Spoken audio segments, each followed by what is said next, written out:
I'm Terry, and this is Bubba, our 2014 Peugeot Boxer van.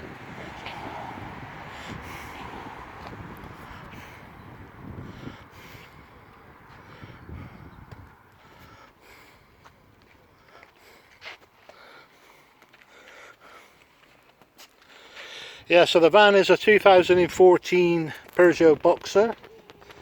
It's a long wheelbase, not the really long wheelbase, high top, but yeah, there is a bigger version of this. This is the L3 H2 model.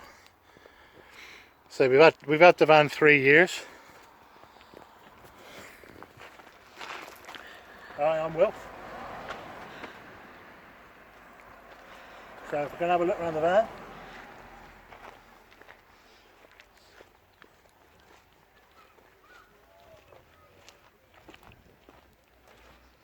It looks very nice.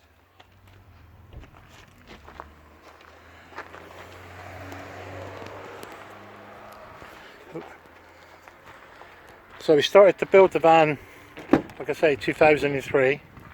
No, we didn't. Sorry, 3 years ago even. Getting a bollocking off her indoors. And when the lockdown started, we thought we were going to start to change a few things. So, started at the front. Come on in, babe. So the first thing we've done is we changed the double seats to a single captain's seat.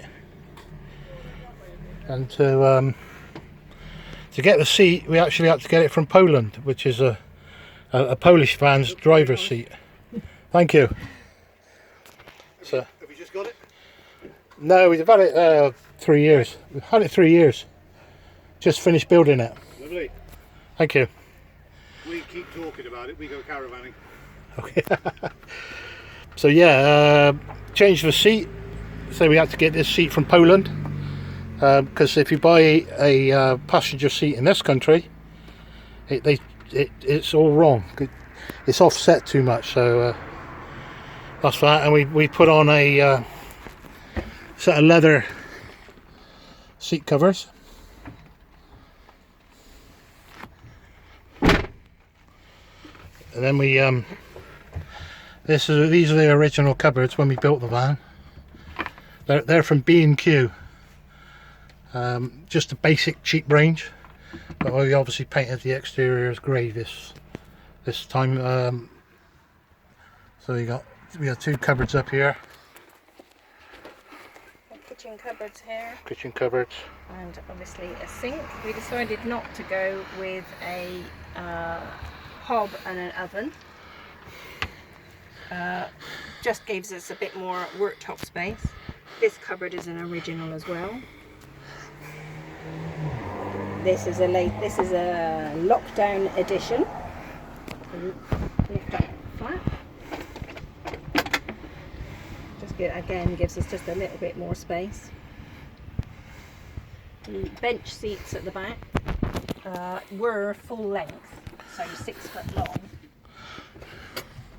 We just had those, but we carry electric bikes on a carrier on the back, and we decided when we were last away, we've not ever had any issues, but we just feel more comfortable with the bikes out of sight inside the van if possible. And the only way of doing that really was to raise a bed, but we didn't want to make the whole van a bed. Yeah, so basically we got Peugeot Boxers that tend to be pretty square, so you can get a 6 foot bed it's three quarters of the way up across. So that's a single bed there. This turns into a double bed, so basically a single bed and a double bed. The little table, something I made. So little surfboard table which lifts out, and underneath there that's our toilet. The other thing we've done is this little feature light up here, LED feature light. If I just turn it on for you. I might not show up. Oh, here it Yeah, goes. so I didn't think it'd show up. it's the there. normal, you know, change all the colours and everything.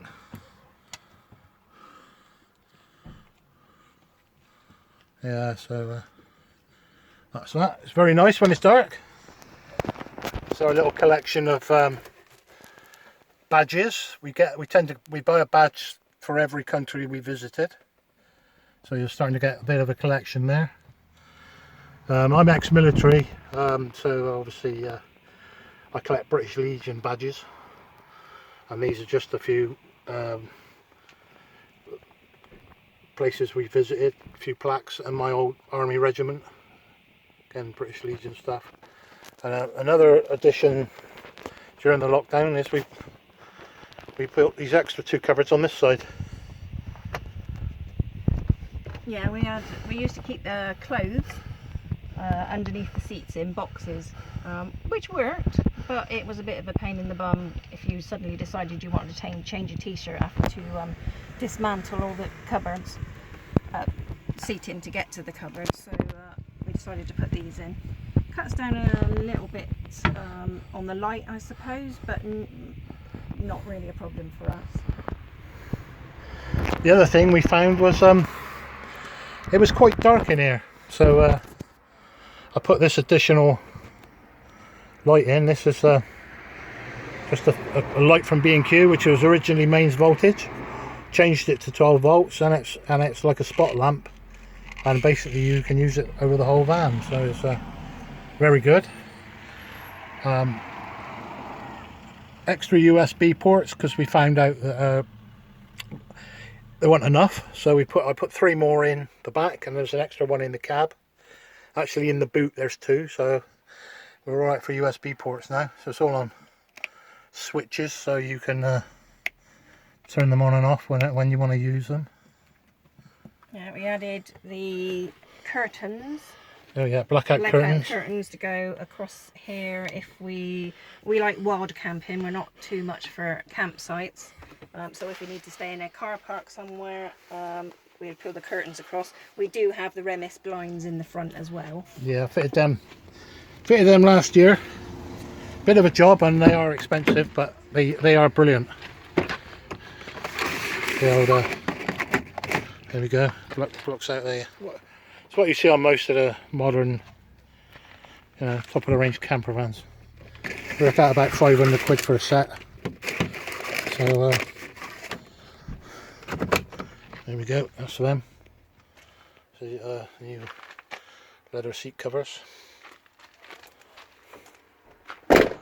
We have a external power source, so we have a wind out awning, and we also have a drive away awning, so that gives us power out into the awning if we're on a campsite. Got windows obviously fitted. I did that myself. These also come with openers as well, so. And then we've got the curtains. I must admit, we got these curtains after seeing Greg fitting them in his van. Yeah, Mr. Virgo. So we decided to go with those. We previously had some that we made. These are much better. Yeah. We've got these on this side and on that side. These back windows don't open, but we do have blinds on them.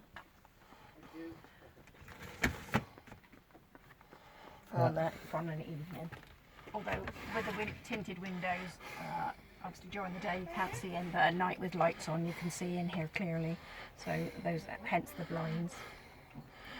There is a mistake I think most people make when they build a camper van. Fitting a microwave oven. We've used it about 3 times. Unless you carry a big generator, the inverter won't power it. So personally, I wouldn't bother with one. Yeah, on the odd occasion we've been on a campsite and we're plugged in, then we have used it, but otherwise no. Then this is what we've fitted in the last couple of days. The Max Air fan. We had a Hecky vent in there previously. It's the only vent we've got, so we decided to go with the Max Air. And the other must-have tool as it's a monkey ridge. Oh, sorry, bearded bro. as bearded bro was. But this isn't obviously a ridge monkey make. This is a SQ Professional. Basically the same thing, but it's like twice the size. And being a bit of a foodie in that, we found that this is brilliant. You cook everything out. We make pizzas, Chinese food, bread, curries, everything in that. It's fantastic.